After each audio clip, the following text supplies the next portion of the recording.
If you don't know me, my name is Ellie, and I'm a junior this year, and I have been going to Redemption Youth ever since 6th grade, back when it was still Edge and Porch, and by back when I mean like last year, but you know what I mean. This is the first time that I've ever given a talk like this to this many people. So thank you, Ryan.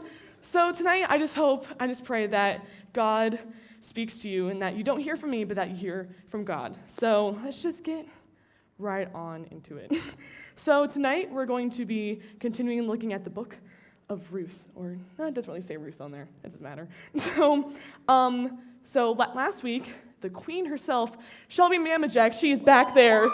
Let's give her a round of applause. She gave a fantastic talk last week, and I love you. And so we are going to pick up right where Shelby left off last week. So we're going to be in chapters 2 and 3 today of Ruth. And so if you remember last week, we left off with Ruth and Naomi arriving in arriving in Bethlehem from Moab. If you remember, it was a hard journey for them because Naomi lost so much. She lost her husband and both of her sons. So she's in a really dark place, and she feels as though God has abandoned her. But we're actually going to see today how God is going to use this to truly bless Naomi along with Ruth. So we're going to start in chapter 2, verses 1 through 7. It's going to be on the screen if you want to follow along. So it starts off, now there was a wealthy and influential man in Bethlehem named Boaz, who was a relative of Naomi's husband, Elimelech.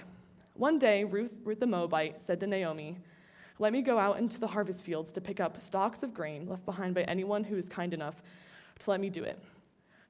Naomi replied, all right, my daughter, go ahead." So Ruth went out to gather grain behind the harvesters. And as it happened, she found herself working in a field that belonged to Boaz, the relative of her father-in-law, Elimelech. While she was out there, Boaz arrived from Bethlehem and greeted the harvesters. Lord be with you," he said. Lord bless you," the harvesters replied. Then Boaz asked his foreman, "Who is that young woman over there? Who does she belong to?" And the foreman replied, "She is the young woman from Moab who came back with Naomi. She asked me this morning if she could gather grain behind the harvesters. She has been hard at work ever since, except for a few minutes rest in the shelter." So here we open up and we meet Boaz, who appears to be of the same clan as Naomi's former husband. And as you can tell from the passage, he is a man of high standing and great wealth because of all the fields he has. And then we turn to see Ruth, and she's noticing how dark of a place Naomi is in after all that's happened. So Ruth takes it upon herself to go out into the fields to gather grain for the two of them. And if you noticed in verse 3, there's a little note in there, and it says, "And as it happened, she found herself working in a field that belonged to Boaz." This phrasing, "and as it happened, she found herself," this phrasing is revealing that this wasn't a series of lucky events or anything. God planned this meeting between Ruth and Boaz, and he's going to have a purpose for it too. So Boaz, he notices Ruth by the work she's doing, and he asks his foreman if he knew anything about her. And his foreman then explains the journey that Ruth and Naomi took from Moab and all that Ruth had done by staying with Naomi after all that had happened. So after this first distant encounter they had, Boaz approached Ruth with tons of grace and love after seeing her work so hard. And he explains to her in the next few verses that she is allowed to keep following the harvesters and collect as much grain as she needs. So Ruth was astonished, at all this grace and love that he was showing her at that moment. She then fell to his feet and thanked him and thanked him and thanked him for all of his love. And if we go back a bit, I think the greatest part, like the coolest part about this moment, in my opinion, is how Boaz notices Ruth, because he sees her working really hard in the fields to get all that grain. So he's actually noticing her for her character instead of how beautiful she is or something. And I think that shows the the qualities of true godly man. So after this, he then gives a response filled with admiration for Ruth. And in verses 11 and 12, he says, "But I also know about everything you have done for your mother-in-law since the death of your husband. I've heard how you left your father and mother in your own land to live here among complete strangers. May the Lord, the God of Israel, under whose wings you have come to take refuge, reward you fully for what you have done." So after this amazing encounter, Boaz actually grants Ruth with some roasted grain. Not just normal grain, roasted grain. And that's a big deal. That's a big deal. And he actually welcomes her back to stay at his field until the harvest was over. So she then goes home to meet and tell Naomi about all that had happened today and how she found his field. And she was really happy that she found his field, because since he was related to her, she knew that Ruth would be safe there. And then that's the end of chapter 2. So now we go into chapter 3. Sorry if it's a little slow right now, but we're going to see some really cool stuff play out. So just stick with me a little bit longer. So in verses 1 through 6, Naomi is helping Ruth prepare for a very special event, because Ruth is going to propose to Boaz. Oh my God! So Naomi is trying to give Ruth all these tips on how to ask him in the most honorable way, because he's already treated her with so much love and kindness. So Naomi wants to make sure that Ruth returns that same love. So right now, Ruth is noticing how God is working in her life. She's noticing that God is guiding her towards Boaz. So she's seeing this, and she is actively replying to his call by going out and proposing to Boaz. Because usually in those times, and even now, it's usually the man who asks the woman. But Ruth is so confident and trusts God so much in what he's doing right now that she is actively going against all these social norms and asking Boaz herself. And Naomi gives Ruth this really important tip in verse 4. And it says, "Be sure to notice where he lies down. Then go and uncover his feet and lie down there. He will tell you what to do." So after reading this, you might be like, how is this important? That's kind of weird, uncover his feet and lie down there? That's kind of weird. But that's not what's happening. So basically, what Naomi is saying to Ruth is that when she goes to him, she should lie down there, basically submit herself to Boaz in a humble way. Or another way of seeing this is that Ruth had a clear goal, and it was to propose to Boaz. But Naomi wisely guided her to not barge in with all these demands of being you should marry me now. She didn't. So she guided her to approach him as his humble servant who trusts in him and who trusts in her husband-to-be and her redeemer. We'll get to that part later. So by doing so, Ruth is basically saying to Boaz, I trust you, I respect you, and I put my fate in your hands. So after this, Ruth then goes out very late at night to ask Boaz in verses 7 through 9, so she can finally pop the question. So Boaz then responds joyfully and is honored by her boldness in asking him first. And he actually let her spend the rest of the night with him. And when they awoke the next day, he sent her back with 6 scoops of barley. First it was the roasted grain, and then the 6 scoops of barley. This man is so generous. Guys in here, take notes. This is how you should treat a woman.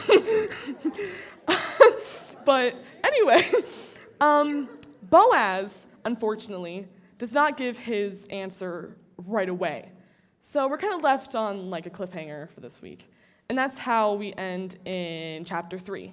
So I know we just went through a lot of stuff, and you're probably thinking, what was the whole point of that? That was a lot, but what do we have to learn? But there is a lot to learn from this. And the first point, which was supposed to be on your card, but it's not. But it's that even when we think he's not there, God is always providing for us. So last week in chapter 1, Shelby talked about how without their husbands, women were considered worthless. And so Ruth and Naomi had so little right now that's why Ruth had to go out into the fields and collect grain, because they didn't have any other way to have grain. So God saw them in this very low point in their life, and he provided with Boaz. See, God did have a plan for this meeting between the two of them.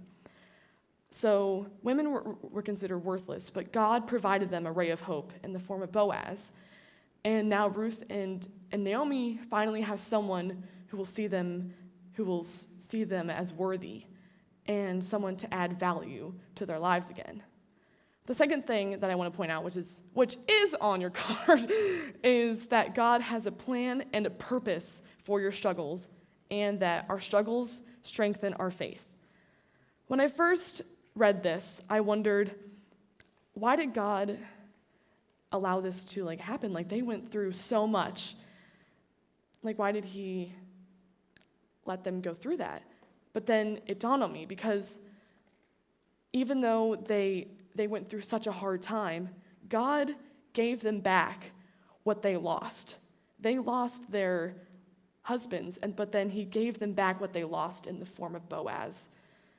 And even though what they went through is probably the hardest thing that they had to endure in their lives, their faith grew a tremendous amount, because they saw how God gave them that ray of hope in their time in their darkest time. So God saw them, and he said, hang on, guys. I know that what I'm doing right now probably doesn't make any sense, but I got it. And he did got it, because he gave them Boaz. And he took their struggle, had a plan for it, and used it to show them that he was in control the whole time. He was not trying to punish Naomi or even Ruth. He was building their faith, their resilience the whole time. And resilience is what helps us grow. And now I have a personal story that I would like to share about when my faith was tested. And it's basically been my whole life. Because if you couldn't tell, I don't know how well I've been speaking so far, but I have a stutter. And I've had it since I was about 3 years old. My parents think it's because I had an ear infection when I was learning how to talk, but I think it's because when I was a baby, I used to, whenever I got mad, I would slam my head against the floor. So I think a few screws got loose during that time. But besides that, it's been kind of a rough journey. So even though I've had it for so long, and I got it and it happened when I was so young, I never really saw it as like a big deal. Like I knew it was there, and I knew it I knew that people could speak clearly and I just couldn't, but I didn't really see it as like a big deal. But there was a time when it was made evident to me that it was a big deal, and that was in 5th grade, and I have some pictures of me when I was in 5th grade. I have another one. Is that the only one that's on there? Oh, there we go. Yo, I was crazy. I mean, I still am, but like, anyway. So, in my 5th grade class, there were these handful of boys who were in my class, and I would like talk to them here and there, but they would sometimes acknowledge my stutter. They wouldn't really like say anything like mean about it, but they would just like notice it, I guess. And I don't know what like happened, but after winter break, they started to make more and more remarks at it. And as it went on, they became meaner and like harsher and stuff. And every day it just seemed like it would just get worse and worse. And I was like, why are they saying these things about me? Like, this didn't really happen before. And back then I was a huge, like, I didn't go against people at all. Like, I was just like, so I never really like stood up for myself because I didn't have enough, I don't know, like confidence to. So I just kind of like played along with it, and I let them just say whatever they like wanted to me, because I didn't want to like stand up for myself. So, but there was a day when it became too much for me to handle, and I just broke. And I don't remember exactly what they said that day, but I just remember like it apparently hurt a lot, because it was after school, and I remember I was like grabbing my things to go home, and I was outside of the classroom in the hallway, and I was getting my stuff from my locker, and I just started crying. I didn't think I was gonna cry right now, but I just felt so defeated, because it just seemed like this thing that I never really cared about apparently was a big thing, and it was a bad thing. And also during that time was when I just started to go to a speech therapist at that time, and I'd been going for like a few months. And so I was already like I was learning like all these new things to like help with it, but apparently it wasn't enough, because they would still say mean things about it. So it kind of felt like all those things that I did to practice kind of felt like I failed at it, because but it kind of felt like I failed at it because I'd worked so hard, and then it just felt like I was a failure and stuff. So thankfully, my one friend, she saw me, and I told her what like happened, and then she told me to tell my teacher, and I did, and she did like yell at them, and they did stop. But like since then, I've been more aware of my stutter all the time. Like if I've ever talked to you before, like just constantly, it's just like, just talk slow, slow down, just breathe, like it's not that big of a deal. But so it was just that in my head constantly. And from there, it was just like a constant battle. And there were some like good days, like when I would speak well for a few weeks, but then it would get bad. It was kind of like a roller coaster. And I remember there was one time in 9th grade where we were giving a like presentation, and it was to kind of like introduce ourselves to our class. So I remember I like had my poem, and I got up there and I was like, my name is Ellie. I don't know if it was that long. It felt like that long.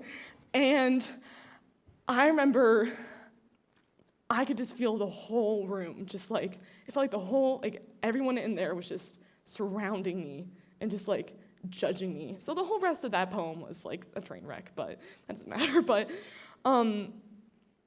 I was just so embarrassed. Like, I just felt so embarrassed.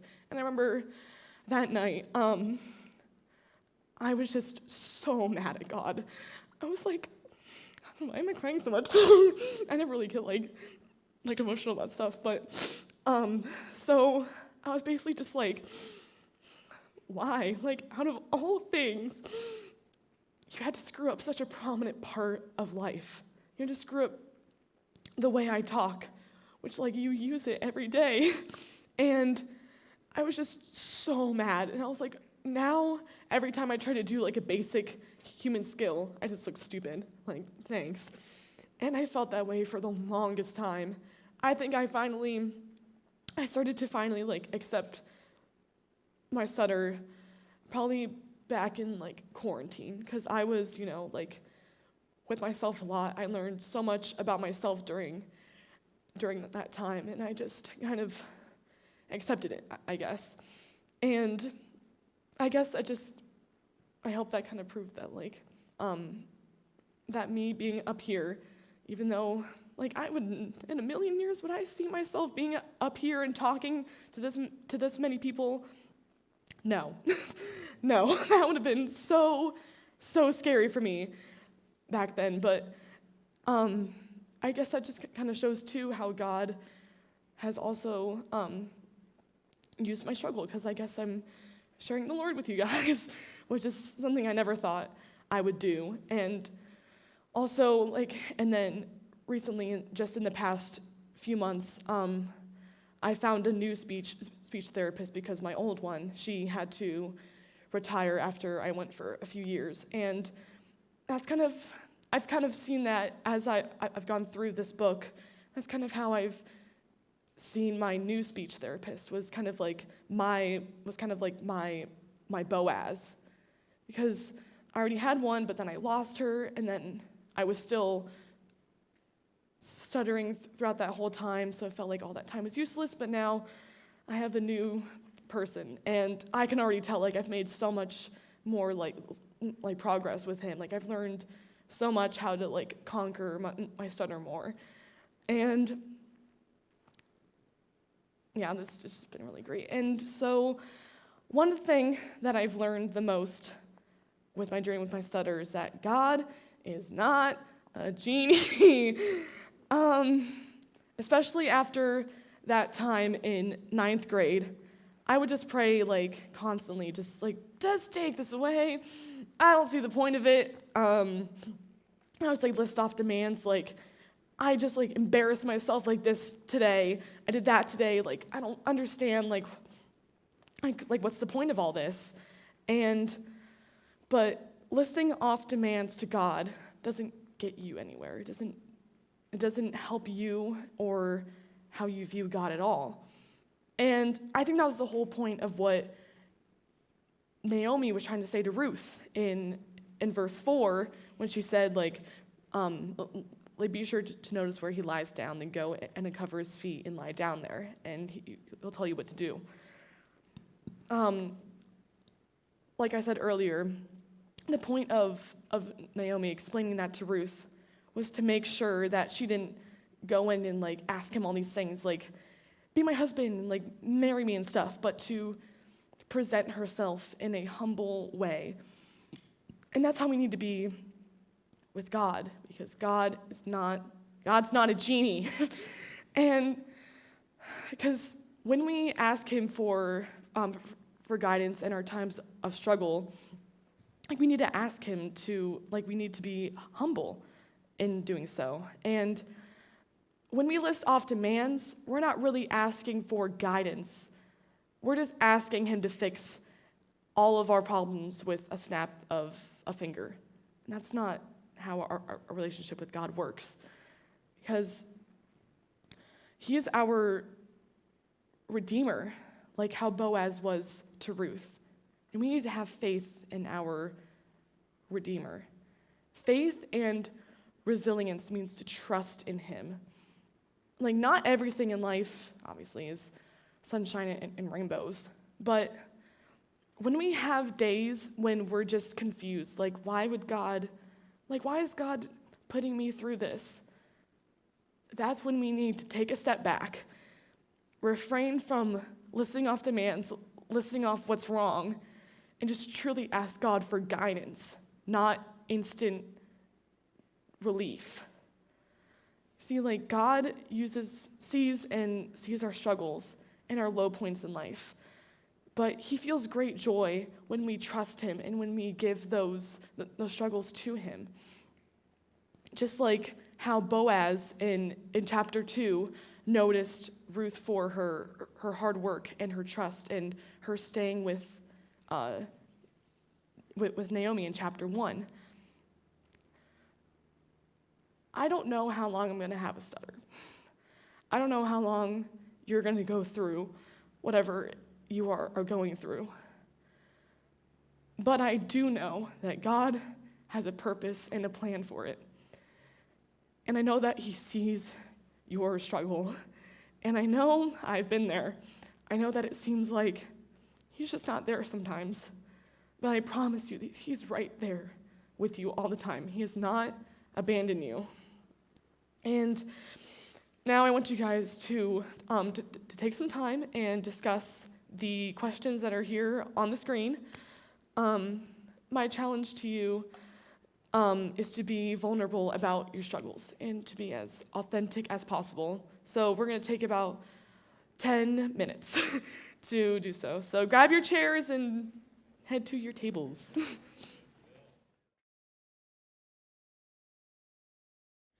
Sorry if that was not enough time, but let's gather back up into the center. I'm going to give you guys some time to come back in. Come on, chip, chop, chip, loves. Chip, chop, chip. Chip, chip, chop, chip. So I'm going to invite the band back up too. And so as you guys are coming back over, I'm just going to say a few things. So right now, we're going to sing a song called Man of Sorrows. And the main chorus goes, "Oh, that rugged cross of my salvation, where your love poured out over me. Now my soul cries out, hallelujah, praise and honor unto thee." Like that's just my prayer for all of you guys tonight, is to just go to God with your struggles. He is our Redeemer. He died for us. He sees your struggles, and he just wants you to cry out to him tonight. And that's my prayer for you guys tonight. So I'm going to end this out in prayer. Lord, thank you for being there all the time. Thank you for dying for us on that rugged cross. Thank you for all you've done to save me and everyone in this room. I just pray that we all just give our struggles to you.